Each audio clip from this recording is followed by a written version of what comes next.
आप सबकी आमद का बहुत बहुत शुक्रिया। समर जो है वो स्पेशल एजुकेटर हैं, पील स्कूल बोर्ड में काम करती हैं, पेरेंट काउंसलर हैं। अस्सलाम वालेकुम। और मैं आपको लेने में कामयाब हो गई। अस्सलाम वालेकुम। वालेकुम अस्सलाम, क्या हाल है? आप मुझे सुन सकती हैं समर? जी जी, मैं सुन सकती हूँ आपको। ओके, बहुत शुक्रिया आपने हमें ज्वाइन किया। और बहुत सारे लोग हैं जो आपकी बातों में और आपसे बहुत कुछ जानना चाहते हैं, और हमारा मौजू भी कुछ इस तरीके का था कि इसमें बहुत सारे लोग रिलेट भी करते हैं और दिलचस्पी भी है बहुत सारे लोगों की। तो मैंने थोड़ा बहुत तारुफ आपका करवा दिया था, लेकिन मैं चाहूंगी कि आप भी अपना थोड़ा सा तारुफ करवा दें हमारे सुनने वालों को।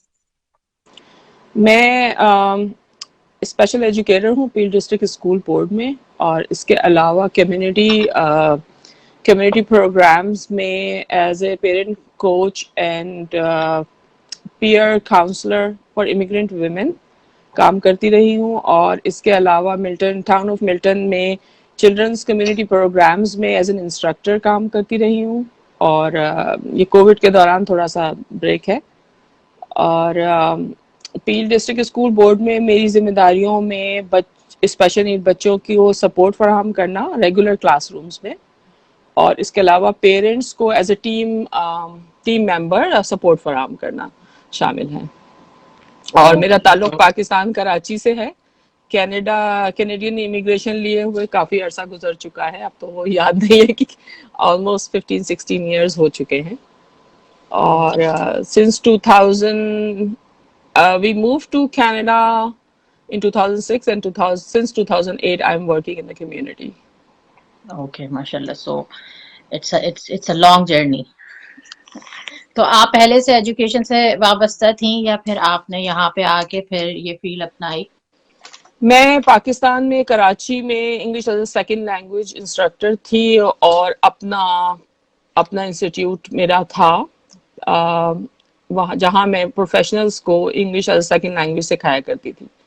फिर जब हम पाकिस्तान से इमिग्रेशन लेके यूएस गए, तो वहाँ मैं कुछ अरसे कम्युनिटी प्रोग्राम्स में हिस्सा लेती रही। और फिर जब वहाँ से कनाडा मूव हुए 2006 में, तो उसके बाद मैंने बाकायदा स्कूल बोर्ड ज्वाइन किया, और काम कर रही हूँ उसके बाद से मुस्तकिल एजुकेशन में हूँ। तो it's almost like I would say 20 some years, like 30 years at least in तो educational जो field. है, ओके, 30 ईयर्स से। और पील स्कूल बोर्ड में आप कब से हैं? मैं सिंस 2010 पील डिस्ट्रिक्ट स्कूल बोर्ड में हूँ। 2010। अच्छा। 10 साल अच्छा, हो गए। मेरा जो है वो आपसे तारुफ हुआ था ग्रीन जोन सेमिनार के तवज्जुद से। तो जी उसमें मैंने आपकी बातें सुनी, खास तौर पे जो पेरेंटिंग के हवाले से हैं, या जो भी हमारी हमारे जो हम यहाँ आते हैं और जो चेंज है वो एडाप्टेशन, और फिर उसको अपनाना और नई लर्निंग्स और वो उससे रिलेटेड स्टोरीज, जो कि क्योंकि हम एक बिल्कुल डिफरेंट कल्चर में ग्रो अप होते हैं, और फिर हमें यहाँ आके जब हमारे बच्चे जो हैं वो बड़े हो रहे होते हैं तो उनके साथ हमें एक बिल्कुल मुख्तलिफ माहौल के साथ डील करना पड़ता है। तो उसके बारे में मैं थोड़ा सा बात करना चाहूंगी कि वो एक तो ये कि फर्क फर्क आप किस तरह से करती हैं या देखती हैं कि वहाँ की सोसाइटी में और यहाँ की सोसाइटी में इन पेरेंटिंग, और वो कौन सी चीजें हैं जो हमें अपनाने की या सीखने की जरूरत आ बेसिकली तो कल्चर और हमारी जो नॉर्म्स हैं वो बहुत ज़्यादा डिफरेंट हैं। कल्चरल, लैंग्वेज, हर तरह से हम लोग बहुत मुख्तलिफ हैं। बिल्कुल ऐसी ही बात है कि गर्म इलाके का पौधा लाके जब आप सर्द इलाके में लगाएं, तो उसको है? नरम गर्म सर्दी गर्मी तो बर्दाश्त करनी पड़ती है। तो हमारी जो पेरेंटिंग स्टाइल है, जिस तरह हम, एक तो सबसे बड़ी बात तो यह है कि जो हमारी पेरेंटिंग की गई थी वो भी कोई कॉन्शियस पेरेंटिंग नहीं थी। जो जो कुछ चल रहा था, हमारे माँ बाप ने भी गलतियां कर करके सीखा। और इसी तरह जब हम यहाँ आए तो हमारे पास क्या एक्सपीरियंस है पेरेंटिंग का, हमारे पास एक्सपीरियंस जो हमारे माँ बाप ने हमारी पेरेंटिंग की।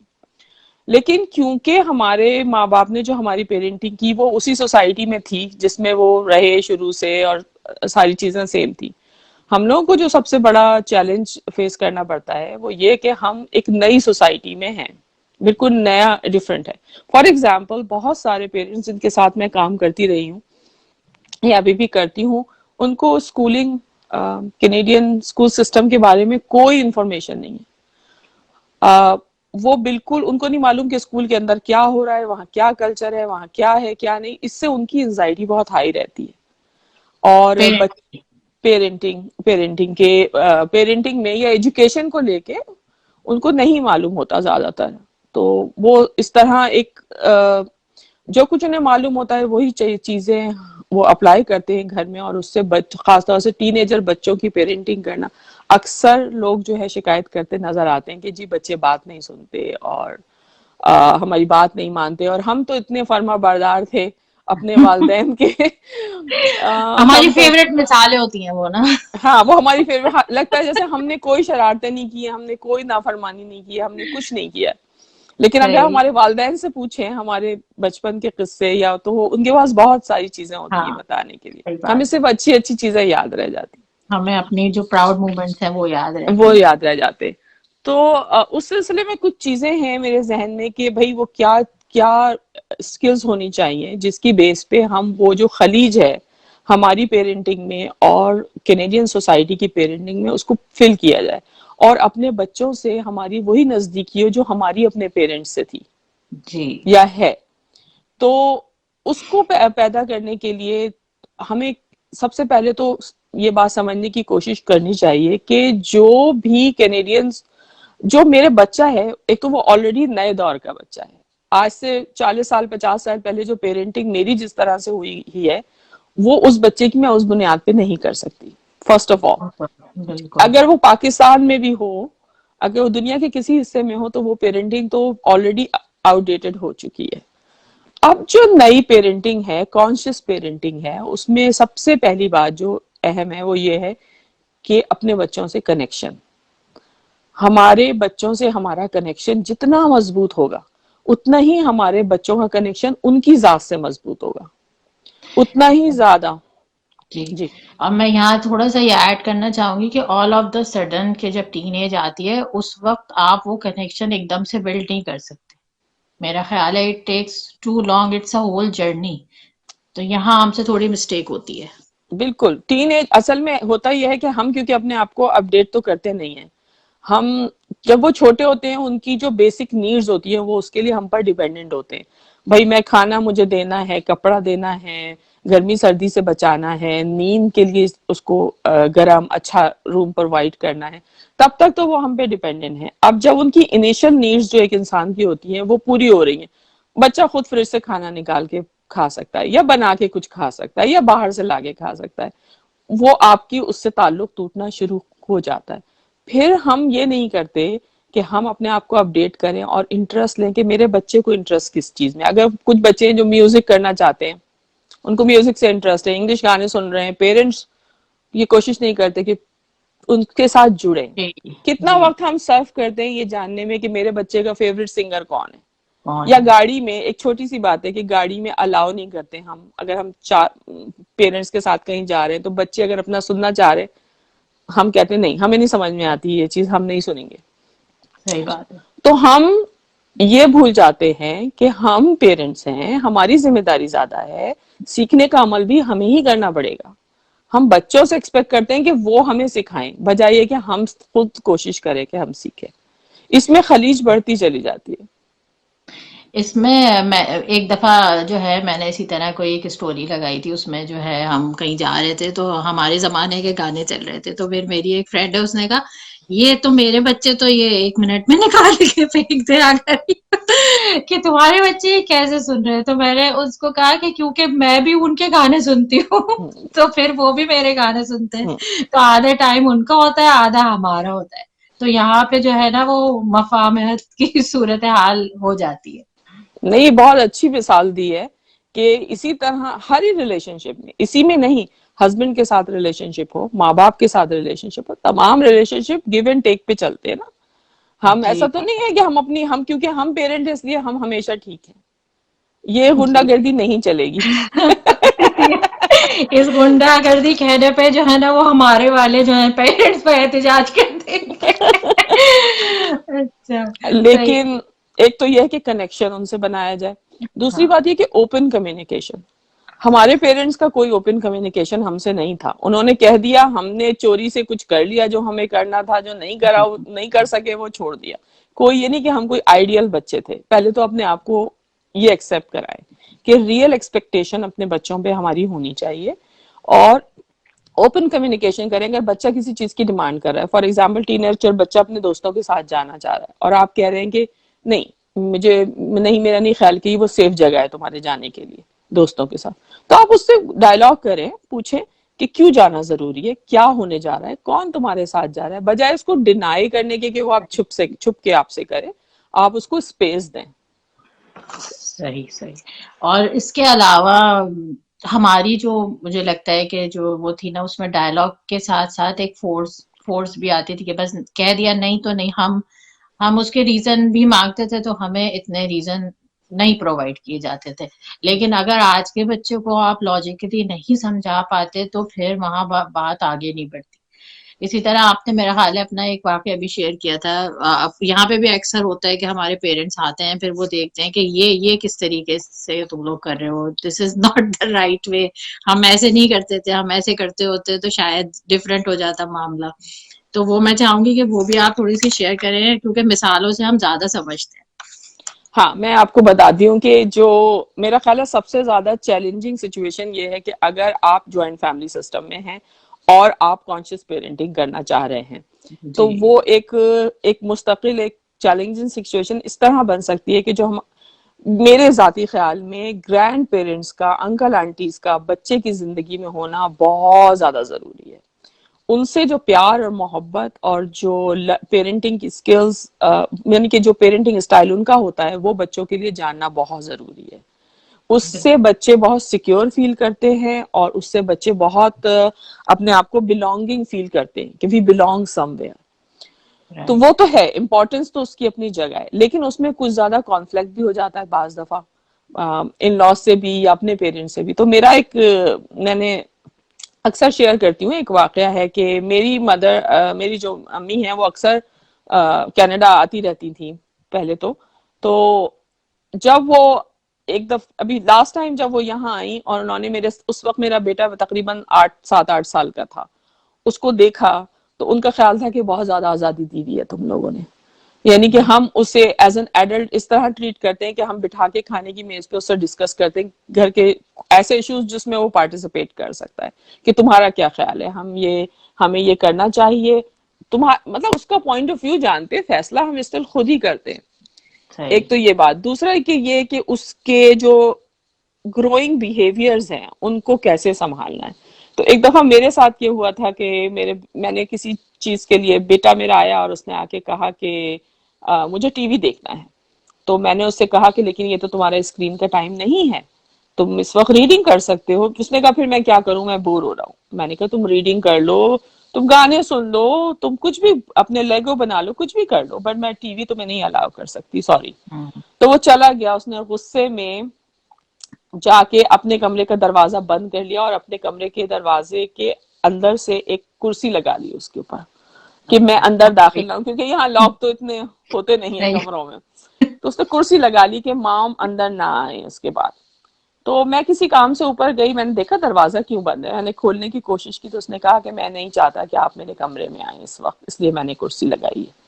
तो मैंने कहा कि तुम कुर्सी हटा दो, मैं तुम्हारी ख्वाहिश का एहतराम करूंगी, मैं नहीं आऊंगी तुम्हारी मर्जी के बगैर तुम्हारे कमरे में, ये तुम्हारी जगह है, मैं बगैर इजाजत के नहीं आना चाहूंगी। उसने हटा दी कुर्सी, दरवाजा खोल दिया, मैं नीचे चली गई, मैं अपने काम वाम करती रही, 1-1.5 घंटा गुजरा। थोड़ी देर बाद टहल वहल के नीचे आए, मॉम क्या हो रहा है, ये वो बातचीत शुरू कर दी। सही। तो जब उसने बातचीत शुरू कर दी और वो मूड में था मुझसे बात करने के, तो मैंने कहा जो आपने अभी बिहेवियर अपना किया ना, हम इसके बारे में बात करेंगे, आपको क्या चाहिए, मुझे खाना चाहिए, ओके। खाना दे दिया, खाना खा लिया, उसके बाद हमने बैठ के बात करी कि ये जो रवैया था ना, ये आप मुझे सिंपली कह देते कि मैं, मुझे थोड़ी तन्हाई चाहिए इस वक्त सोचने के लिए, सही। तो मैं रिस्पेक्ट करती। खैर हमारी, उसने I am sorry mom I wouldn't do this again, ये वो सब तय हो गया मामला। मेरी वालदा ये पूरा वाकया देख रही थी।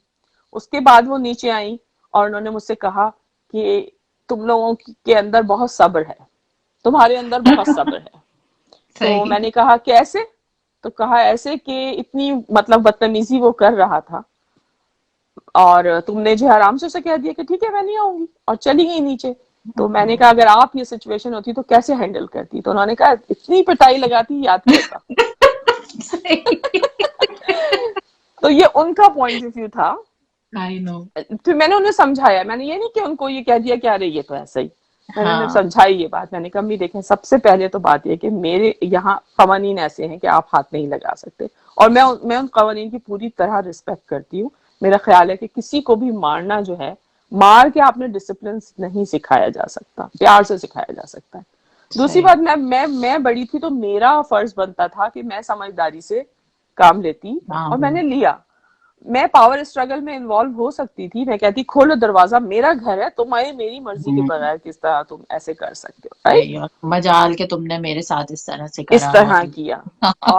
तो उन्होंने कहा कि हाँ, मैं इसीलिए तो कह रही हूँ कि सब्र बहुत है तुम में। तो मैं सही उनकी उनकी बात की कदर करती हूँ कि सब्र है मेरे अंदर, और सब्र होना चाहिए।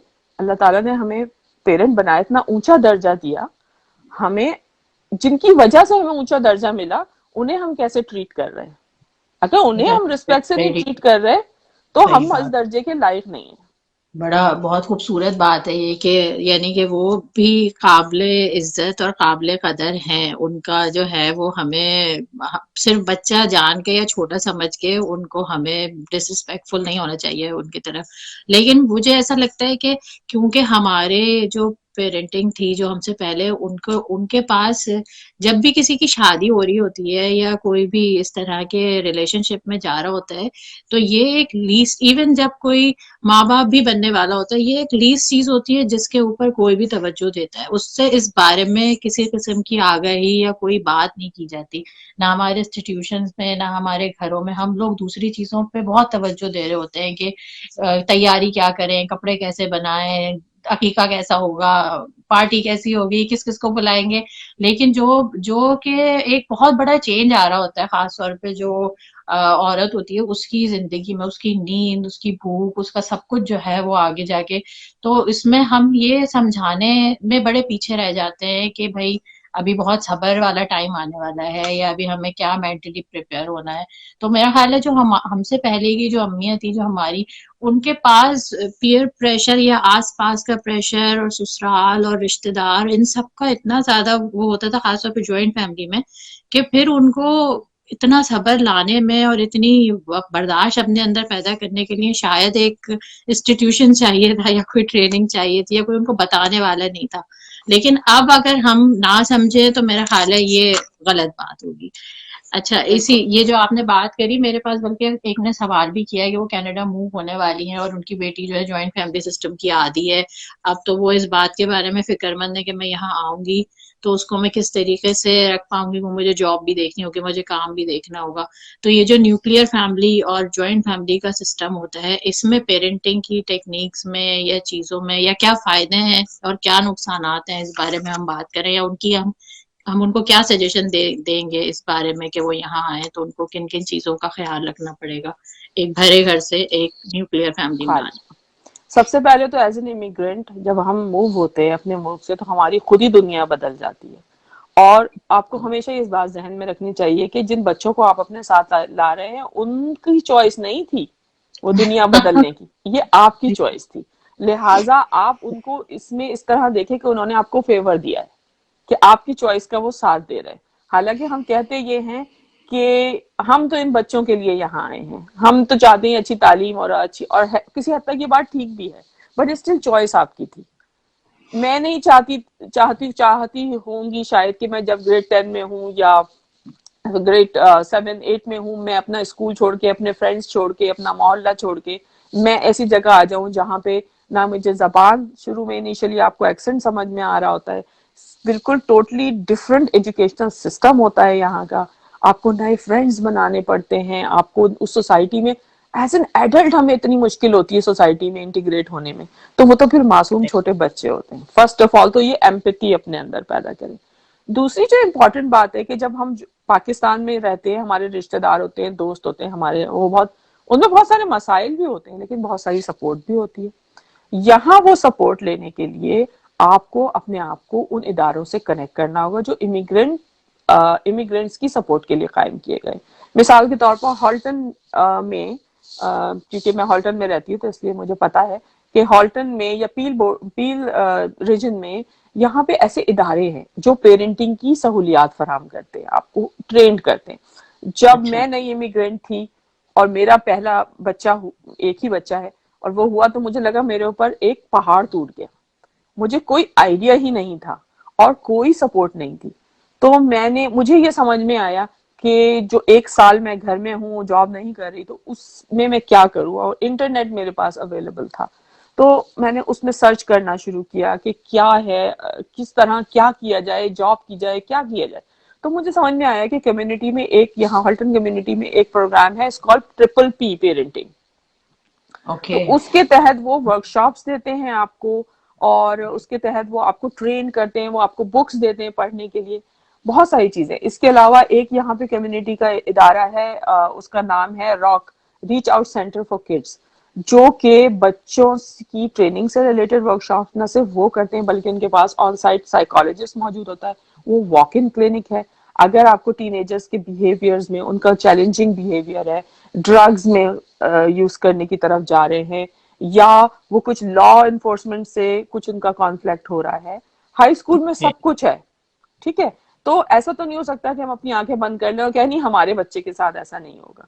वो भी मतलब बच्चे ही ये हैं भी जिनके एक साथ हो फैक्टर रहा है। है जी। ठीक है। तो बिल्कुल। बेटर ये है, अच्छा ये रहता है कि आप पहले से प्रिपेयर्ड हो कि मेरा बच्चा हाई स्कूल जा रहा है, वहां क्या क्या चैलेंजेस उसकी जिंदगी में आ सकते हैं। बुलिंग बहुत ज्यादा बड़ा इशू है यहाँ पे स्कूलों में, यहाँ पे ही नहीं, पाकिस्तान में तो हाँ। हम बुलिंग को बुलिंग ही नहीं समझते, उसे हम हमें मजाक पता ही नहीं समझते था हैं। कि हमारे साथ बुलिंग हो रही है। हम उसे ये जो मजाक लफ्ज है, समझते हैं। ये हमने यहाँ आके सीखा है। वो हाँ मजाक उड़ाना और मजाक करने में फर्क क्या होता है, हाँ। और ये कि कोई अब वो जो जिस तरह की लिस्ट फिजिकल मेरा। फिजिकल अपीयरेंसेस पे आप जी किसी की जी। कमेंट करें तो ये बुलिंग है। बुलिंग, वो जो लिस्ट मुझे बताता है मेरा बेटा छोटा भी, जाता है कि भाई हर उसमें तो हर चीज बुलिंग बुलिंग है। कि आपने क्या पहना है, आपने कोई रंग ऐसा पहन लिया, आपके कपड़े, आपके चलने का अंदाज, आप जो पढ़ रहे हैं, आपकी पसंद नापसंद, ये सब चीजें तो हम कभी सोचते भी नहीं थे और हो जाती हाँ थी। हाँ। तो यहाँ पे ये सारी चीजों के लिए आपको प्रिपेयर होना होगा और उनको कनेक्ट होना होगा। अच्छा, जैसे कि यहाँ पे है ना, कि जो सबसे पहले मैं आई थी और मुझे बहुत अच्छी लगी थी एज ए न्यू इमिग्रेंट यहाँ पे चीज, कि भाई अगर फर्ज करे मुझे कोई तकलीफ होती है, मेरी कुछ बीमारी होती है, फॉर एग्जाम्पल किसी को हार्ट अटैक होता है, तो मैं अपने भाई को फोन करके नहीं पाकिस्तान में या इधर उधर बताऊंगी, इवन जो टोरंटो में उनको भी नहीं बताऊंगी, मैं जी। 911 को कॉल करूंगी पहले। नहीं, जो कि और हेल्प वो कर सकते जो हेल्प कर सकते, वो मुझे इमीडिएटली अस्पताल पहुंचाएंगे, उसके बाद मैं अपने रिश्तेदारों को।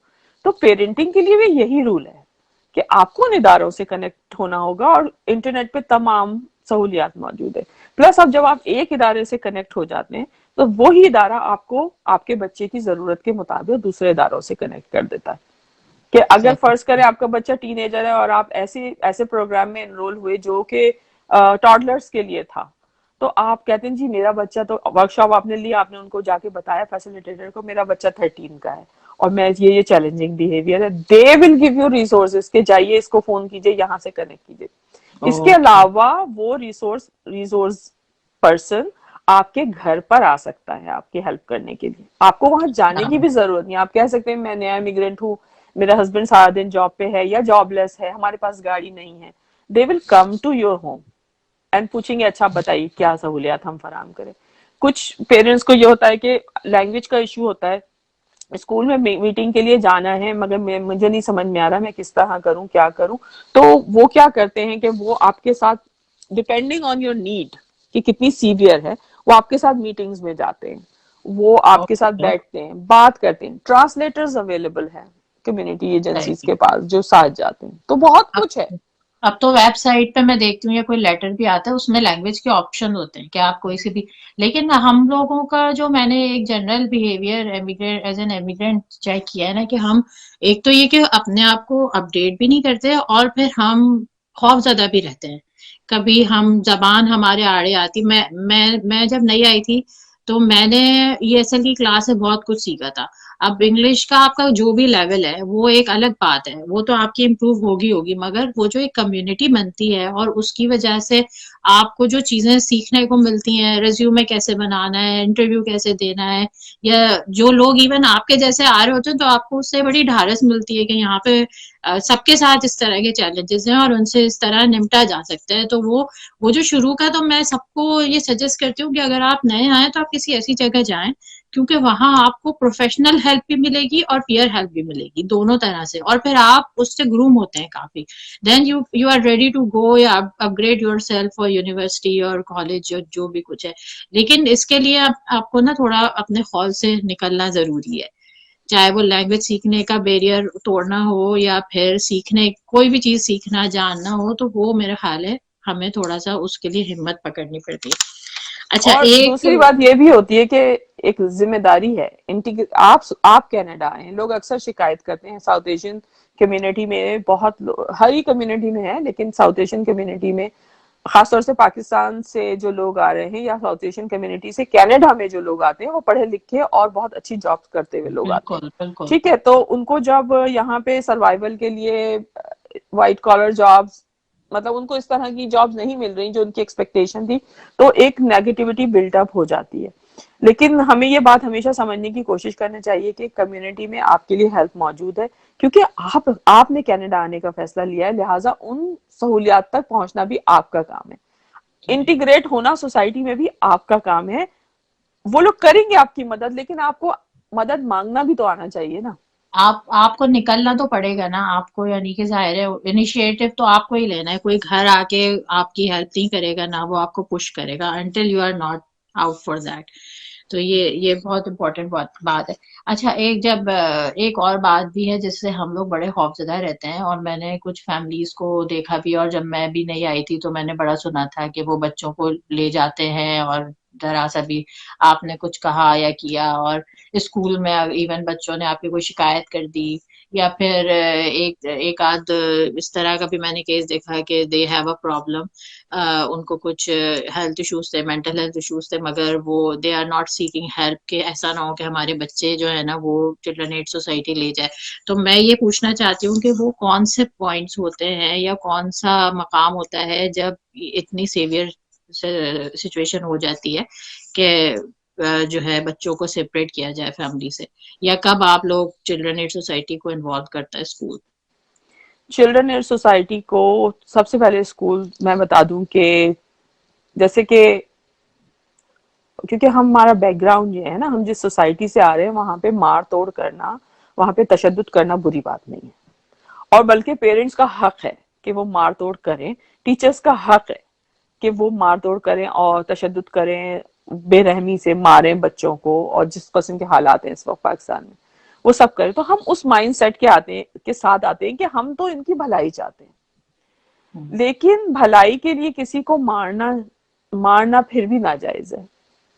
तो जब बच्चा रिपोर्ट करे या बच्चे के जिस्म पे कोई ऐसे निशानात हो जिससे लगे कि उसे मारा पीटा गया है, बाज दफा बच्चे खुद खेल खेल में उनका टीचर से ऐसा एतमाद बन जाता है, अपने स्कूल के अमले से ऐसा एतमाद हो जाता है कि वो उन्हें खुद बता देते हैं। मैं अपना पर्सनल एक शेयर कर सकती हूँ, पता नहीं जी जी जरूर। कितनी दफा ऐसे रहे हैं वाकयात के चिल्ड्रन एड सोसाइटी कॉल की गई है और हम इन्वॉल्व हुए हैं और सब कुछ। एक बच्चा था मेरी क्लास में, जिस क्लास को मैं सपोर्ट कर रही थी, ग्रेड 1 या 2 का बच्चा था, कुछ अरसे पहले की बात है, कुछ साल पहले की। तो उसने मुझे, he was not under my support, he was not a special need child, although I felt like he should be supported। Okay. तो वो मुझसे बहुत, क्योंकि मैं उर्दू बोलती थी अक्सर उसके साथ मजाक मजाक में उसको, वो नया इमिग्रेंट था, उसको बताने के लिए कि दिस इज होम। तो ओके। मेरी जात उसके लिए एक होम थी। वो अपने पिछले स्कूल की बातें बताता था कि कराची में मैं ये करता था, मेरा फला स्कूल का नाम था, तो मुझसे कनेक्शन था उसका ऑलरेडी। तो उसने मुझे बताया बातों बातों में कि मैं कुरान पढ़ने जाता हूँ और मौलवी साहब मुझे बहुत मारते हैं। ओह, अच्छा मुझे अच्छा। साफ साफ बताया। तो मैंने कहा कि दिखाओ, कहाँ मार। उसने मुझे दिखाया, उसकी पीठ पे निशान। वो इतना तो ज्यादा मारा यहाँ पे? और वो ऐसे बहुत ज्यादा बड़े निशान नहीं थे, ऐसा नहीं था कि जैसे मार डाला है, लेकिन आपको कोई पिटाई करे डंडे से या हाथ से तो बच्चा था छोटा सा, और वो बड़ा कमजोर सा बच्चा था, दुबला पतला सा। और उसने ऐसे भी नहीं बताया था कि वो शिकायत कर रहा है। हम बातों ऐसे बातों। ही बात कर रहे थे, मैं 3-4 बच्चों के साथ बात कर रही थी और उनको बता रही थी कि सेफ्टी क्या है और ये वो। हम अक्सर क्लास में इस तरह की बातें करते हैं, बच्चों को बताते हैं कि अगर कोई आपको यहाँ छुए तो ये गलत है, कोई मारे तो गलत है, ये वो। उनको उसने मुझे बातों बातों में बताया कि मगर मौलवी साहब तो मुझे नहीं पढ़ता हूँ तो मुझे मारते। तो मैंने कहा ओके। और फिर हमने रिपोर्ट की अपने सुपरवाइजर को, और हमने कॉल की और बताया कि भाई इनको ये मौलवी साहब जो है इनके पढ़ाते हुए इनको मारते हैं, आप जरा इसकी इन्वेस्टिगेशन करिए।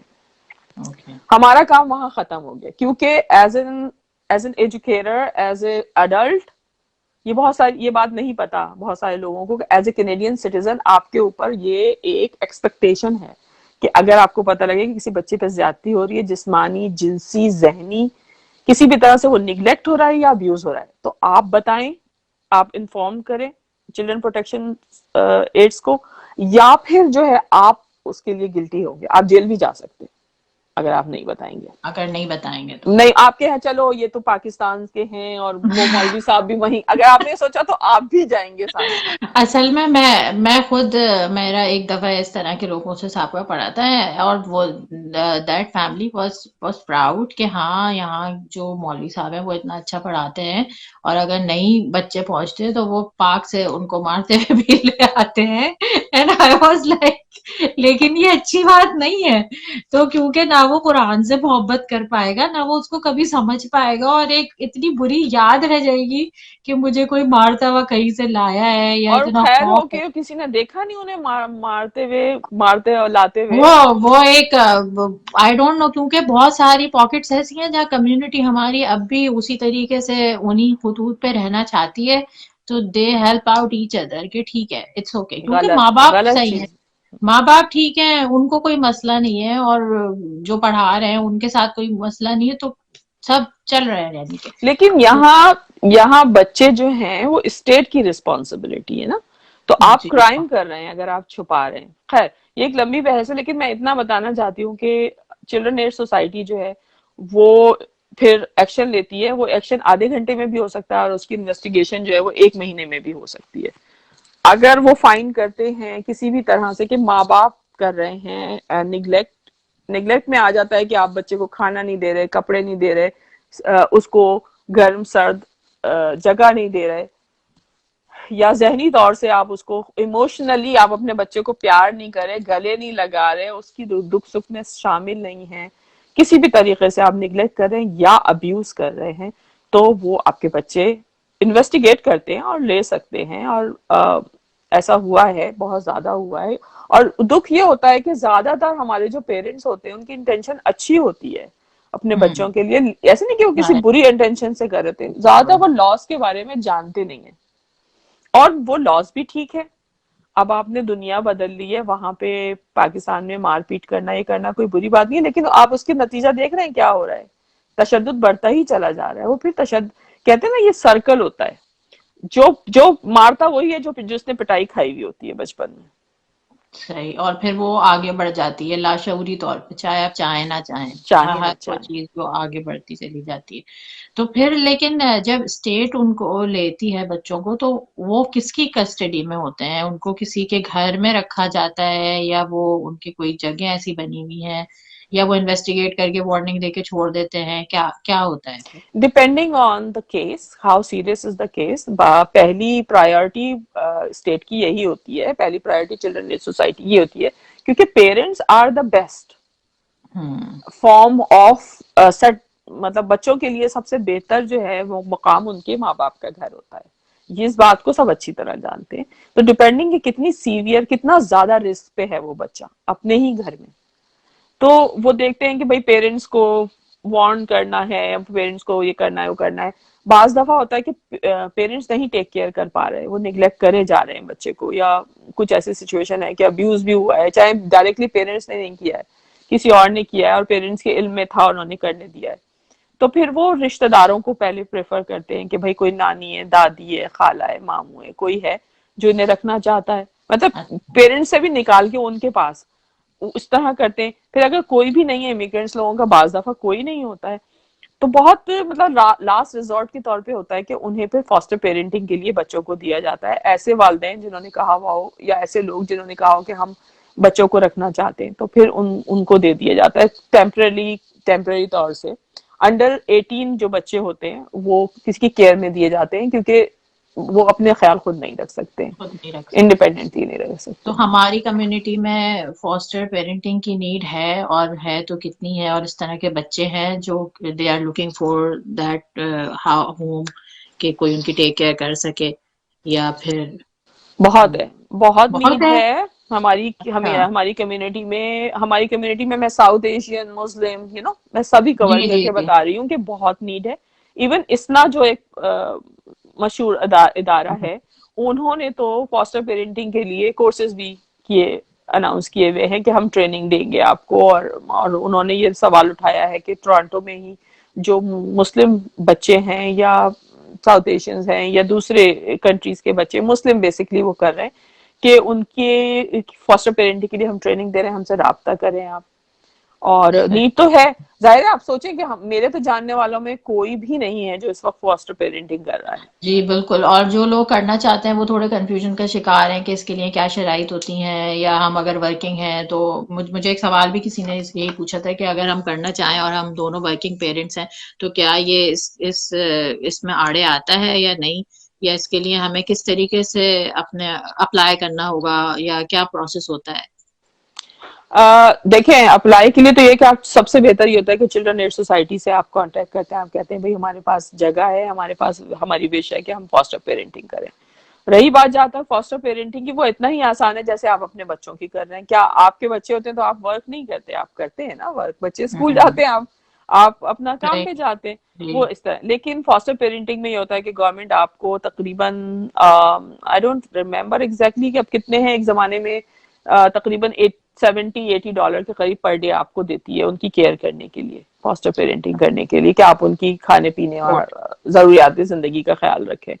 और ओके। उनके ये ख्याल आपके को रखना होता है कि जैसे आप अपने बच्चों का रखते हैं कि हम भाई कोई डॉक्टर का अपॉइंटमेंट मिस ना हो, कोई चीज ना हो, कोई जरूरत उनकी ऐसी ना हो जो हमसे निग्लेक्ट हो जाए। एग्जैक्टली जैसे आप अपने बच्चों का करते हैं, इसी तरह जी बहुत जी। सारे वालिदैन हैं जो एक बच्चा है या दो बच्चे हैं तो वो करना चाहते हैं, उनकी ख्वाहिश होती है कि वो करें फॉस्टर पेरेंटिंग। नहीं।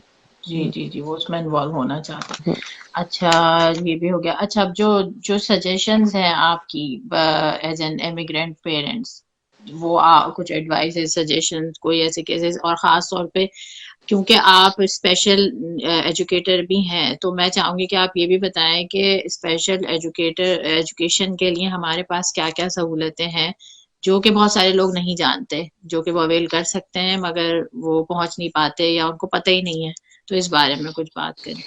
सबसे पहली बात तो ये है कि जब आपका बच्चा किंडरगार्टन जाए और उसकी टीचर या उसकी जो अर्ली अर्ली चाइल्डहुड एजुकेटर, दोनों होते हैं ना किंडरगार्टन में, जी जी जी, दोनों। इन दोनों में से कोई एक ये फ्लैग रेस करे कि आपके बच्चे को हेल्प की जरूरत है, तो ओके। आप उसको निग्लेक्ट नहीं करें, उस चीज को बहुत सीरियस लें। आप उनसे बात करें। अक्सर ये होता है कि लोग डर जाते हैं, वो खुद अपने ट्रॉमा से डील नहीं कर पा रहे थे कि हमारा बच्चा कैसे स्पेशल एक्सेप्ट नीड हो नहीं सकता करते, है। एक्सेप्ट नहीं करते कि ऐसा कैसे हो सकता है, या मेरे बच्चे के साथ कैसे। फिर कंपेयर करते हैं अपने बच्चे को कि मेरा फला बच्चा ऐसा है, मेरा फला का ऐसा है, देखो सब तो कर रहा है ऐसा। ये एज ए पेरेंट हम चाहते नहीं कि ऐसा हो, कि हमारा बच्चे की कोई स्पेशल नीड हो। फर्स्ट ऑफ ऑल तो आप उनकी, जो उन्होंने फ्लैग रेस किया, उसको वो निग्लेक्ट नहीं करें, उसको बिल्कुल इग्नोर ना करें। क्योंकि जो टीचर होते हैं, जो अर्ली चाइल्डहुड एजुकेटर होते हैं, वो आप कोई ट्रेन पेरेंट नहीं है। आपके पेरेंट जो है वो आ, आपके बच्चे ने कोई मैनुअल के साथ नहीं आए, या आपको कोई आपका फॉर्मल एक ट्रेनिंग नहीं मिली है, लिमिटेड उनको मिली है। पर्सपेक्टिव है। जी। उनको पता है कि बच्चों, इस एज में बच्चे की डेवलपमेंटली क्या क्या कर सकता है, और अगर वो नहीं कर रहा या उसका ये बिहेवियर चैलेंजिंग है तो इसके पीछे क्या वजह हो सकती है। अक्सर हमारे जो फैमिली डॉक्टर्स होते हैं, आप जाते हैं फैमिली डॉक्टर से, कहते हैं कि जी मेरे स्कूल की टीचर ने ये कहा है। अक्सर आपके फैमिली डॉक्टर आपको कहते हैं कि नहीं नहीं नहीं, आप कुछ नहीं है, आप ज्यादा परेशान नहीं हो। ठीक है, वो एज ए फैमिली डॉक्टर आपको काम डाउन कर देते हैं और एज ए फैन उनका काम जो है वो डेवलपमेंटली बच्चे को देखना है, जबकि स्कूल टीचर के साथ जहां बच्चा 8 घंटे है रोजाना, वो दूसरे पर्सपेक्टिव से देख रही है। डॉक्टर कितने देखता है, हार्डली 15 मिनट वो आपके हम्म। बच्चे को देख रहा है और कह रहा है कि नहीं जी अभी देखें, अभी वेट करें हो। तो ये होता है कि जब आपका बच्चे की टीचर फ्लैग रेस करे तो आप उनसे पूछें कि हमें बताइए हमें क्या करना चाहिए। और अगर इवन आपका फैमिली डॉक्टर कह दे कि नहीं नहीं मुझे तो कोई नीड नहीं लग रही है, तो आप स्टिल उनसे कहेंगे आप पीडियाट्रिशियन के लिए मुझे रेफरल दे दें, मेरा अपॉइंटमेंट ओ, बनवा दें। हाँ, आप स्टिल जाके स्पेशलिस्ट से चेक करवाएं और टीचर के कंसर्न्स को बिल्कुल सीरियसली लें और कहें कि अच्छा ये ऐसे कर रहा है तो आपकी क्या सजेशन है, हमें क्या करना चाहिए। बाज सही। दफा हमारे जो इमिग्रेंट बच्चे होते हैं ना उनके साथ एक ये भी इशू होता है कि जब 4 साल की उम्र तक घर में हमारे यहाँ डिसिप्लिन बिल्कुल डिफरेंट स्टाइल से किया जाता है। मैं बहुत सारे पेरेंट्स को जानती भी हूँ और देख भी रही हूँ। एक तो हमारे यहाँ डिसिप्लिन का मतलब मारपीट तो है, लेकिन डिसिप्लिन का मतलब स्ट्रक्चर नहीं है। स्ट्रक्चर पेरेंटिंग का हमारे यहाँ फुकदान है। बच्चा किस वक्त खाएगा, किस वक्त सोएगा, किस वक्त उठेगा, किस वक्त पढ़ेगा, ये हम खुद स्ट्रक्चर्ड हैं। जी। और हमारे यहाँ सबसे बड़ी luxury as an immigrant parent, खासतौर में खवातीन से मुखातिब हूँ, सोना जो है ना, नींद हमारे यहाँ बिगेस्ट लग्जरी मानी जाती है। जबकि अगर आप देखें तो जब आपका बच्चा छोटा होता है उसे उस वक्त भी सोशलाइज करने की जरूरत होती है। अर्ली सही। एज सेंटर आप लेके जाएं, आप बच्चों से वहां मिलवाएं, आप पार्क में लेके जाएं, पार्क में दूसरे बच्चों के साथ सोशलाइज करे। वो उसका एक स्ट्रक्चर हो कि ठीक है जी सुबह वो इतने बजे उठेगा, इतने बजे नाश्ता करेगा, फिर हम उसे बाहर टहलाने के लिए लेके जाएंगे। सो हम सही। ये मिस करते हैं। जब वो स्कूल जाता है और वहां इतने सारे खिलौने और इतनी सारी अटेंशन और इतना सब कुछ, तो अक्सर बच्चों के साथ इश्यूज होते हैं। ओके। उनको एक झटका सा लगता है बच्चों को कि हमें कोई मना कर रहा है, हमसे कहा जा रहा है कि खुद जूते पहनो, हमसे कहा जा हाँ। रहा है खुद खुद ये करो। जी जी जी। अब ये वाली जो बात है ना, ये मैं यहाँ ऐड करूंगी कि जो मैंने अपने एक्सपीरियंस से देखा है ना, द बेस्ट वे कि आप किसी बच्चे को कुछ टीच करना चाहें तो उसको करने दें, वो काम करने दें। जितनी जल्दी वो काम करना शुरू करेगा उतनी ही जल्दी वो सीखेगा। और वो हम ये होता है कि हम ज्यादा अच्छा अच्छा मैं पहना देती हूँ, अच्छा अच्छा मैं ये कर दे, तो वो उसको काम करना आता ही नहीं है। जब तक वो उस सिस्टम में नहीं आता और करना नहीं शुरू करता, वो वैसे ही रहता है। तो और दूसरा ये कि सोशलाइजेशन, हम लोग अमूमन अब क्योंकि स्क्रीन बहुत आ गई हैं, ये एक एक इतना बड़ा अलमिया बन गया है। और इसकी वजह से दूसरे और मसले बहुत हो रहे हैं, जो स्पीच थेरेपी है, क्योंकि वो ना उनको बोलने की जरूरत महसूस होती है, ना ना उनको किसी से सुनने की, वो बस एक रोबोटिक होते चले जाते हैं। तो ये इस बात पे भी मैं बहुत वो करती हूँ कि भाई प्लीज कम से कम 2-4 साल तक की एज जब तक आप खेल सकें उसको स्क्रीन से दूर रखें, ताकि उसके बेसिक स्किल्स डेवलप हो सके। सबसे बड़ी बात है कि स्क्रीन तो न्यू वे ऑफ लर्निंग है। तो वो स्कूल जाते हैं, उनको स्कूल में भी स्क्रीन से सीखने को मिलता है, ऐसा नहीं है। लेकिन मसला वही है कि हर चीज जो है वो एक हद के अंदर अच्छी लगती है। उसका टाइम बनाए कि 1 घंटा तुम्हें मिलेगा और उसको एज ए रिवॉर्ड यूज करें अपनी बात मनवाने के लिए, कि तुम बिल्कुल। खाना खाओ, तुम होमवर्क करो, फिर मैं तुम्हें 1 घंटा खेलने के लिए। भाई जब हम छोटे, जो अच्छी बात है वो हमने छोड़ दी। जब हम छोटे थे तो हमें कितनी देर टीवी देखने के लिए मिलता था, बहुत लिमिटेड टाइम में। बहुत लिमिटेड, और आते जिससे ही नहीं थे हमारी टीवी। जिससे हमारी सोशल स्किल्स डेवलप हुई, जी, बाहर जिससे खेलने जाना रोज जरूरी था, मोहल्ले चलो उस हद तक कम्युनिटी तो हम बीच नहीं में। प्रोवाइड कर सकते इन्हें, इस उस हद तक जी। तो हम नहीं कर सकते, क्योंकि जब आप कनाडा में हैं तो आप यहाँ पे अनसुपरवाइज प्ले नहीं करवा सकते बच्चों को। लेकिन उसके लिए यहाँ सहूलियात मौजूद हैं। टाउन ऑफ मिल्टन में अगर आप रह रहे हैं, या आप टाउन ऑफ आप सिटी ऑफ मिसिसागा में, कितने प्रोग्राम्स हैं और कितने चीप हैं वो, और कितनी फाइनेंशियल असिस्टेंस भी मौजूद है न्यू इमिग्रेंट्स के लिए। आप अपने बच्चों को एनरोल कराएं। हाँ, उसमें आपका बहुत रगड़ा लगता है, जी, आप जाए लेके लेके भागते जाना। फिरें। बिल्कुल बिल्कुल। हाँ, वो क्योंकि मैंने फाइंड करा था कि अगर इनको इस चीज से दूर रखना है तो आपको उधर फिर मेहनत करनी है, और फिर वो एक काम है, कभी मौसम कैसा है क्या हो रहा है, मगर आप लेके भागें उसमें बेचारे पेरेंट्स थक जाते हैं। वो एक बेइंतहा थका देने वाली जॉब है। और डिसिप्लिन का जहाँ तक है, मुझे एक याद आया कि मैं जब नई नई आई थी तो मेरे हस्बैंड के कजिन थे, वो बड़े मजे से बातें करते थे कि इनके बच्चों को नहीं समझ आता। वो कहते हैं हनी इट्स बेड टाइम, और हनी जो है ना वो सब कुछ बंद करके बेड पे चला जाता है, और हम चीखते रहे कि it's bed time, it's bed. वो नहीं नहीं सुनता।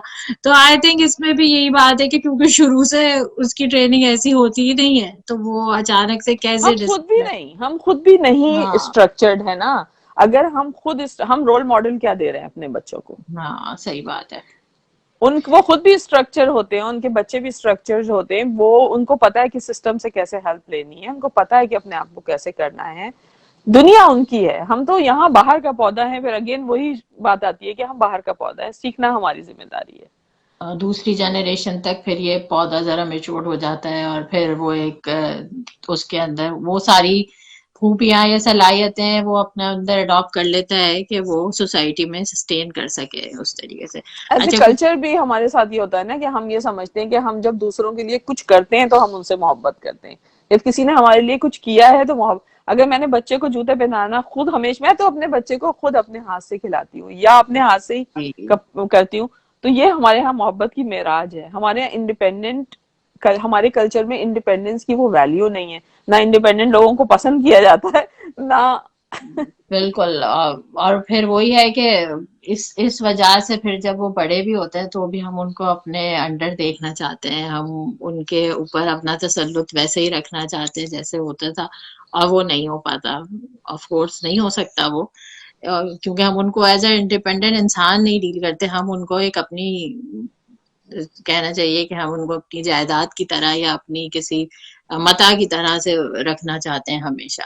अच्छा, मैं कुछ कमेंट्स आ रहे हैं, सब लोग जो है वो जी। Important point. आप लोगों के कोई सवाल हो तो आप कर सकते हैं। Sharmeena Daidi, thank for joining. We have CPS here in US and there is a direct या dire need of Muslim foster, या मुस्लिम फोस्टर केयर पेरेंट्स की बहुत जरूरत है। और अगर कोई चाहे तो वो जरूर इस बारे में रिसर्च कर सकता है, जरूरत भी है और आप कर भी सकते हैं और आपको सपोर्ट भी मिलेगी if you are there. Bullying का मतलब हमें नहीं पता था, हमें भी नहीं पता था। Yes, don't mimic your parents style. हाँ, ये भी बड़ा होता है कि क्यों हम उसको सही भी समझ रहे होते हैं, क्योंकि हमारे माँ बाप ने ये किया था तो हम भी यही करेंगे, इवन अब भी इसी तरह से है। लेकिन हम ये रियलाइज नहीं करते कि चीजें और वक्त और माहौल सब कुछ बहुत बदल चुका है। अच्छा, आप हमें ये लोग। लगता है हम भी तो, हम वी टर्न्ड ओके, तो हमारे हाँ, बच्चे भी हो जाएंगे। हम भी तो चाहिए। अब हम अपना मुहासबा नहीं कर पाते उस तरह से कि हमारे अंदर क्या क्या कमियां रह गई हैं और क्यों रह गई हैं। तो ये एक interesting life. Thank you so much. और आप लोग चाहें तो समर से, स्कूल से रिलेटेड और स्पेशल एजुकेशन से रिलेटेड कोई भी सवाल कर सकते हैं। My two cents like take feedback in respectful way from your kids about your parenting. This will help us. जी, इस बारे में आप क्या कहेंगे कि हम बच्चों से अपने अपने बारे में फीडबैक लें या उनका फीडबैक वाकई मैटर करता है? समर, आप बहुत आपका क्या मैटर ख्याल करता है। मैं ये है? समझती हूँ कि जो आपका कनेक्शन है ना आपके बच्चों से, वो वो बता देता है आपको कि आपकी पेरेंटिंग कहाँ है, आप सही पेरेंटिंग कर रहे हैं या नहीं। पेरेंटिंग को भी भूल जाएं। मेरा बच्चा मेरी जात का हिस्सा है। अगर मेरा बच्चे से मेरा ताल्लुक अच्छा नहीं है, इसका मतलब है मेरी ताल्लुक मेरी जात से अच्छा नहीं है। तो मेरे हाँ अपनी जात के बारे में मैं क्या ख्याल कर रही हूँ, मैं क्या सोचती हूँ अपने बारे में, मैं किस तरह की इंसान हूँ, ये बात इंपॉर्टेंट है कि नहीं है? ये बात बहुत इंपॉर्टेंट है। इसी तरह जो मेरी जिंदगी में सबसे इंपॉर्टेंट चीज है, जो शख्स है मेरा बच्चा, अगर उस वो मुझसे खुश नहीं है तो मुझे अपने आप को, मुझे मैं एक जॉब है जो सिर्फ एक जॉब है, मैं उसके लिए एवरी मंथ हम अपग्रेड करते हैं, हम एजुकेटर्स को एवरी मंथ वर्कशॉप्स करनी होती हैं। एवरी वन हमें अपग्रेड करना होता है। तो क्या पेरेंटिंग जैसी इंपॉर्टेंट जॉब के लिए हमें अपग्रेड नहीं करना चाहिए? सीखना नहीं चाहिए? सीखना चाहिए जी। जी बिल्कुल सीखना चाहिए। और जिस जिस तरह जिस तरफ से मिले, जिस तरीके से मिले, अब तो बहुत कुछ अवेलेबल है इंटरनेट पे, वीडियोस की सूरत, आर्टिकल्स की सूरत, और इवन पेरेंटिंग वर्कशॉप्स भी होते हैं। लेकिन इन सब के लिए जरूरी है कि हाँ, हम निकलें और हम हम इसे चाहें। मसला समझ। जी, अच्छा, मसला सब। एक चीज मुझसे मिस हो गई जो मैं बताना चाह रही थी। आपने सवाल पूछा था, जी मेरा मेरा ख्याल है कि मैं, वो जो स्कूल में स्पेशल नीड के लिए या दूसरे बच्चों के लिए क्या क्या सहूलियात मौजूद हैं। जी स्कूल में speech therapy, occupational therapy, physical therapy, school में इक्विपमेंट्स, अगर आपके बच्चे को किसी भी किस्म के इक्विपमेंट्स की जरूरत है, फिजिकली हर कंप्यूटर की जरूरत है, ये सब बोर्ड की तरफ से प्रोवाइडेड होते हैं। अगर ओके। बच्चा लिखना पढ़ना नहीं जाता, अगर हम रेगुलर बच्चों की बात भी कर रहे हैं, तो बच्चा अगर लिखना और पढ़ने में फर्ज कर उसे लिखने में प्रॉब्लम है, उसको राइटिंग, उसको वर्ड्स, उसको रीडिंग आती है लेकिन लिख नहीं पाता है, तो उसकी असेसमेंट करके उसे स्कूल से कंप्यूटर मिल सकता है. This is all like how you connected with your classroom teacher. Okay, so it's so important कि आप इन टच रहें अपने स्कूल और टीचर के साथ, या आप पूछें अगर आपको कुछ भी चाहिए या आप किसी भी मुश्किल से गुजर रहे हैं तो आप क्वेश्चन करना बहुत जरूरी है। सबसे सबसे अहम जो चीज है इसमें, इस मामले में, वो ये है, सबसे आसान मैं कहूंगी कि अगर आपके पास टाइम है, अगर आप इवन वर्किंग पेरेंट भी हैं, तो आप अपने बच्चे के स्कूल में जरूर वॉलंटियर करें, हफ्ते में 1 घंटा जरूर करें, उसकी क्लासरूम में करें. अगर क्लासरूम टीचर कहती है कि नहीं, क्योंकि बास टीचर अनकंफर्टेबल होते हैं पेरेंट्स के, सेम हम्म पेरेंट्स के जिसका बच्चा है, तो आप फिर स्कूल में करें, कुछ और करें, पिज्जा पिज्जा डिस्ट्रीब्यूशन कर लंच लें, सुपरविजन कुछ होती भी है। कर लें. लाइन सुपरविजन तो पेड जॉब होती है, लेकिन आप वॉलंटियर की जॉब क्लासरूम, आप लाइब्रेरी में बुक्स करीने से रखेंगे, आप स्कूल में सही। पोस्टर लगाएंगे, आप स्कूल में कोई इवेंट है उसमें हेल्प कराएंगे, उससे क्या होगा कि आपको एक तो स्कूल के स्टाफ से सारी आशनाई होगी, स्कूल का सिस्टम समझने में इंपॉर्टेंस मिलेगी, प्लस आपका बच्चे का दिल बहुत बड़ा होगा कि मेरी अम्मी आ रही है, मेरे दैट्स अब्बू सही आ रहे है। हैं. ये बड़ा अच्छा मशवरा इससे बड़ी क्या चीज होगी कि मेरा बच्चा खुश है, मैं उस जगह है। पे हूँ. सो अभी मेक मेरा इट अ बेटा कह रहा प्रायोरिटी. था जी कि वो आप मेरे टीचर बन जाए। मैंने कहा मैं कैसे बन जाऊं, तो कहने कहा मास्क लगा ले और आ जाए। मैंने कहा हाँ ये बड़ा अच्छा आइडिया दिया तुमने कि मैं मास्क लगा लूं आ जाऊं, किसी को पता भी नहीं चलेगा। हाँ. अच्छा, आखिरी हम उस पे बढ़ रहे हैं, 5 मिनट है, तो मैं चाह रही थी कि आपने कुछ ग्रीन जोन सेमिनार में भी आपने बात करी थी, आप उसके बारे में भी हमें बताएं। और इसके अलावा जो टेंट्रम हैंडलिंग होती है, कभी कभी बहुत सीवियर किस्म के केसेस आते हैं स्कूल में भी, जिनको हैंडल करना बड़ा मुश्किल होता है, तो उसमें मैं चाहूंगी कि वो जो आपने कह रही थी कि हाँ हम इसकी थेरेपी कैसे करते हैं, कि वो लेटर लिखते हैं या अपना जो भी कुछ आपके दिमाग में चल रहा है उसको आप लिख दें, या बच्चों को भी इस तरह, क्योंकि हम अपने घर में भी बच्चों के साथ ये टेक्निक यूज कर सकते हैं, तो उसके बारे में हम थोड़ी सी बात करें। जो टेम्पर टैंट्रमिंग और मेल्ट डाउन है, हम्म उसके लिए डिपेंड करता है कि कितना सीवियर है, क्योंकि जो नॉर्मल, जो न्यूरोटिपिकल ब्रेन है, जो नॉर्मल ब्रेन है, उसका बच्चे के टेम्पर जो है वो उस हद तक, लाइक टॉडलर की एज तक तो होते हैं, वो जमीन पे लेट जाता है ग्रोसरी स्टोर में और वो करता, हम्म चीखता है और हाथ पांव हवा में मारता है या आपको कर रहा है. लेकिन अगर वो 4 साल का है और वो यही काम कर रहा है, तो उसका मतलब है कि उसकी कुछ, देयर इज समथिंग एल्स. तो उसका इमोशनल जो सिस्टम है, वो इमोशनल रेगुलेशन सिस्टम स्ट्रांग नहीं है, और उसके लिए आपको बाकायदा उसके लिए हेल्प लेनी होगी और लर्न करना होगा स्ट्रैटेजीज. जो एक कॉमन सी स्ट्रैटेजीज अगर रेगुलर बच्चों के लिए इस्तेमाल की जाए, तो उसके लिए सबसे आसान काम जिसे रहता है, इसे कहते हैं time in, not time out.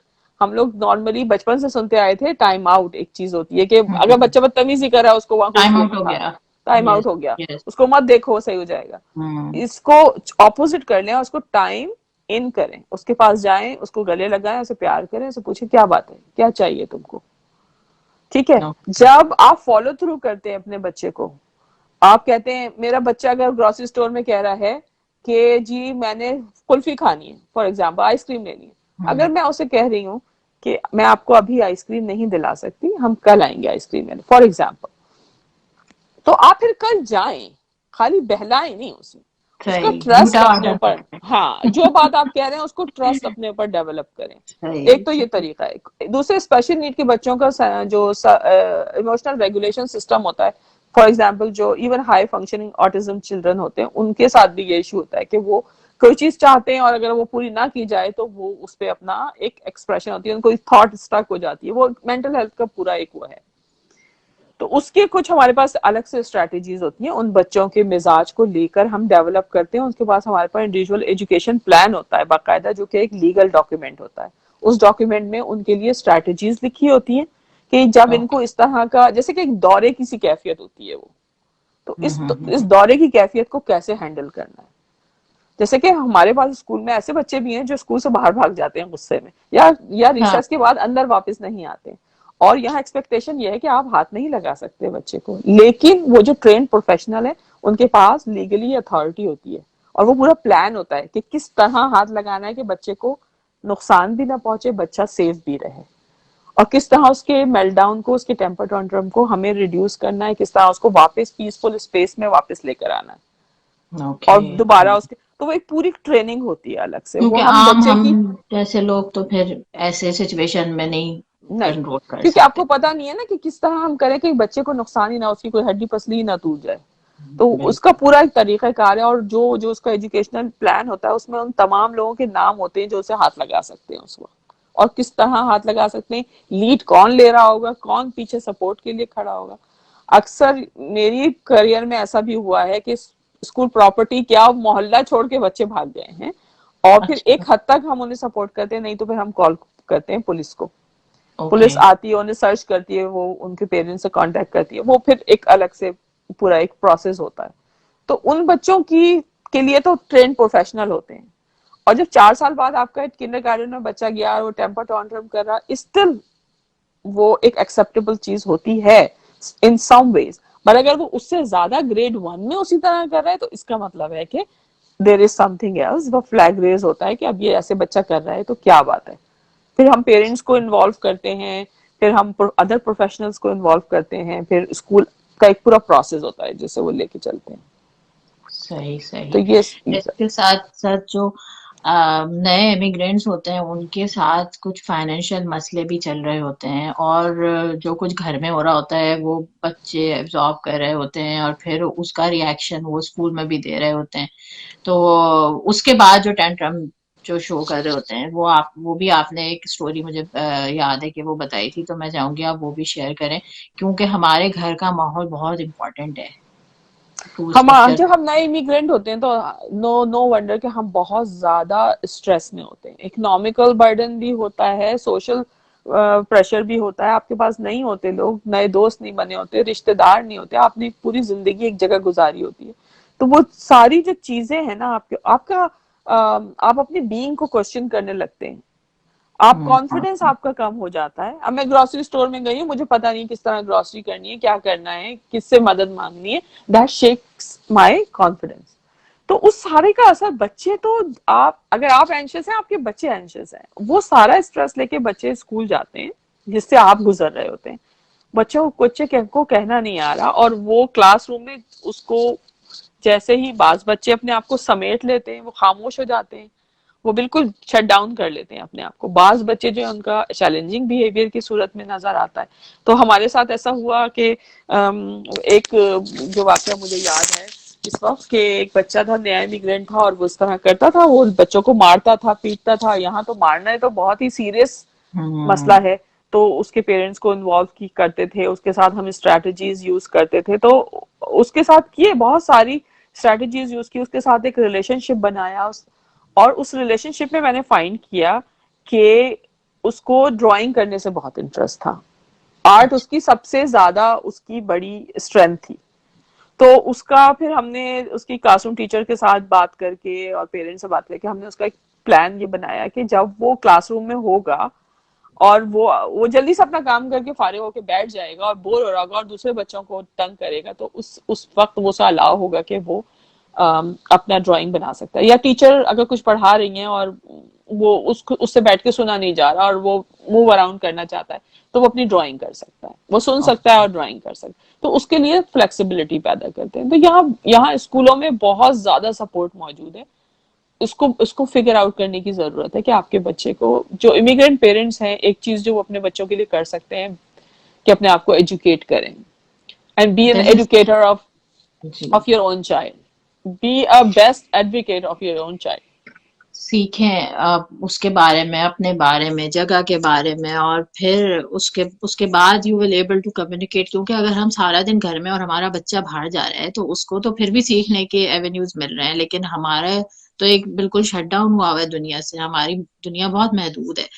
तो thank you so much. Plus अच्छा। स्कूल जो है, आखिरी बात में करूंगी कि जो शायद याद रह जाए, कि स्कूल जो है ना वो बच्चे के लिए एक जॉब है। जैसे आप जॉब पे जाएं 8 घंटे और आप ऐसे माहौल में रहें जहाँ कोई आपको ना समझता हो, तो आप हम्म। कैसा फील करेंगे? अगर वो अपने स्कूल को पसंद नहीं कर रहा, उसके माहौल से आशना नहीं है, तो वो ऐसा ही महसूस करता है। उसके घर आके आते ही वो टेम्पर टैंट्रम्स, उसकी बदतमीजियां, उसकी वो सब निकलता है। वो शुरू हो जाती, फिर हम कहते हैं अभी तो तुम स्कूल से आए हो, अभी तुमने सब शुरू कर दिया। हाँ। ये तो बड़ा कॉमन है। और दूसरा ये कि वाकई में एक दफा एक एक मेरा बच्चा था, उसकी टीचर से मेरी बात हुई, तो मैं कह तो वो इतनी, जैसे होता है अमूमन जब हम रिपोर्ट लेने जाते हैं तो टीचर इतनी तारीफें कर रहे होते हैं, हम कहते हैं ये हमारे बच्चे तो नहीं है।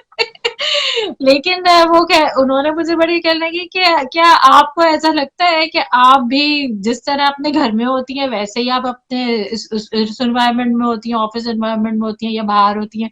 तो मैंने कहा हाँ वाकई this is a very big different. हम घर में इजी होते हैं, हमारी जाहिर है अपनी अय्याशी चल रही है, लेट रहे हैं, बैठ रहे हैं, खा रहे हैं, पी रहे हैं, हम फ्रीडम फील करते हैं ना। तो जहाँ पे आपको फ्री स्पेस मिलती है, जहाँ कंफर्ट मिलता है, वहीं आप जहाँ नखरे उठाने वाले हैं वहां आप नखरे करेंगे। और तो बच्चे बड़े ये है कि स्मार्ट होते हैं ना, वो अपने आप को ट्यून इन कर लेते हैं। अच्छा, ये एक्सपेक्टेशन ये है हाँ, टीचर की, स्कूल की एक्सपेक्टेशन ये है, मैं ऐसा परफॉर्म करूंगा। मैं ऐसा हो वालदेन की जाऊं। वालदेन की एक्सपेक्टेशन ये है, मैं ऐसा कर लूंगा। तो सही बच्चे बात। अपने आप को मोल्ड कर लेते हैं, वो दे नोट आर कर। Very smart. तो आखिरी बात मैं ये भी कहना चाहती थी कि हम मैंने और मेरे दो फ्रेंड्स ने मिलके हमने एक समझे एक ऑर्गेनाइजेशन हम लोग चला रहे हैं ग्रीन जोन कम्युनिटी के नाम से, और इस तरह जी। की अवेयरनेस हम लोग फैला रहे हैं उसके थ्रू, इस तरह के टॉपिक्स को लेके। और हम लोग काम कर रहे हैं बेसिकली मेंटल हेल्थ पे। तो उसमें इमिग्रेंट्स की मेंटल हेल्थ भी आ गई, उसमें पाकिस्तान में रहने वाले लोगों की मेंटल हेल्थ भी आ गई, और हम तीनों फ्रेंड्स जो हैं, हम तीनों का ताल्लुक किसी न किसी मेंटल हेल्थ फील्ड से ही है। मेरा एजुकेशन से है। मेरे एक दोस्त हैं खालिद सोहेल साहब, वो डॉक्टर हैं, माहिर नफ्सियात जी। हैं। एक और दोस्त हैं जारा नकवी, वो होमलेस एंड एडिक्शन के साथ के लोगों के साथ काम कर रही हैं, एडिक्शन वर्कर हैं। और तो अगर आप लोग इंटरेस्टेड हो ज़हनी सेहत के बारे में जानने में और उससे रिलेटेड टॉपिक के बारे में, तो आप लोग फेसबुक पे ग्रुप है ग्रीन जोन कम्युनिटी के नाम से, आप लोग वो ज्वाइन कर लें। उनके सेमिनार इस तरह के हर हर महीने एक सेमिनार होता है, और इस तरह के टॉपिक्स उसमें डिस्कस होते हैं, सजेशंस दिए जाते हैं। अब तो thank you so much sir, आपने हमें ज्वाइन किया और हम आपने डिस्कशन में बहुत ज्यादा काम की बातें करी। आई होप कि वो हमारे देखने वालों के लिए, और फिर रिकॉर्डेड सेशन होगा तो जो बाद में भी देखेंगे उनके लिए भी बहुत मुफीद साबित होंगी। आपने वक्त निकाला, बहुत बहुत शुक्रिया। आप आखिर में कुछ कहना चाहें तो यू आर मोस्ट वेलकम। मैं खुद बहुत मुझे खुद बहुत खुशी हो रही है आपके प्रोग्राम का हिस्सा बन के, और सबसे ज्यादा इस बात के लिए कि मैं कुछ भी कर सकूं अपनी कम्युनिटी के लिए। तो मैं समझती हूँ कि वैसे तो प्रोफेशनली आप बहुत कुछ कर रहे होते हैं, लेकिन मेरी जिंदगी जो है वो चार हिस्सों में मैं बांट के अगर देखूं कि personal health, personal self, community, और आपका वॉलंटियर वर्क, और आपका एक्चुअल आपकी फैमिली। तो ये जो आपका जो अगर इसमें बैलेंस है तो बहुत कुछ है। तो मैं समझती हूँ कि हम सबको अपने आप को इस तरह बांटना चाहिए, और हम सबको अपना अपना किरदार अदा करना चाहिए, अपने लिए, अपने बच्चों के लिए, और इस दुनिया को मजीद खूबसूरत बनाना चाहिए। बहुत बहुत खूबसूरत। बहुत शुक्रिया मुझे इनवाइट करने थैंक के यू लिए। So much, thank you so much. इंशाल्लाह हम फिर कुछ दिन बाद कोशिश करेंगे कि हम फिर किसी टॉपिक के साथ आपको लें, ताकि बिल्कुल। जो है ये बात चलती रहे। तो और देखने वालों का बहुत, आप सबके माशाल्लाह मैसेज बहुत आ रहे हैं। विल डेफिनेटली ज्वाइन जी, ग्रीन जोन है knowledgeable show. Thank you so much, आप लोगों का शुक्रिया, आप लोग आए, आपने देखा, अपना वक्त निकाला।